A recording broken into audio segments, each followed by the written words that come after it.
નમસ્કાર, આપ જોઈ રહ્યા છો સીએનસી ગુજરાત. માનસિક વિકૃતિ ધરાવતા ઈસમો દ્વારા ટાવર રોડના વેપારીઓને પરેશાન કરવામાં આવી રહ્યા છે. ચાપલીપોળ પોલીસ ચોકી અને નાઇટ પોઈન્ટ પાસે જ હોવા છતાં આવા તત્વોને પોલીસનો ડર નથી.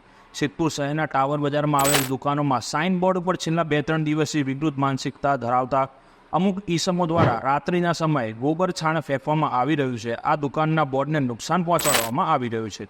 પોલીસ ચોકી બાજુમાં જ છે અને રાત્રિ હોમગાર્ડ પોઈન્ટ પણ ટાવર પાસે હોવા છતાં આ પ્રકારના કૃત્ય આવા તત્વોમાં પોલીસ અને કાયદાનો કોઈ ભય નહીં હોવાનું દર્શાવે છે. નજીકના સીસીટીવીમાં જોવાથી કદાચ આવા તત્વોને ઓળખીને કડક કાર્યવાહી કરી શકાય. હોમગાર્ડના પોઈન્ટ ઉપર પણ સવાલો ઊભા થાય છે.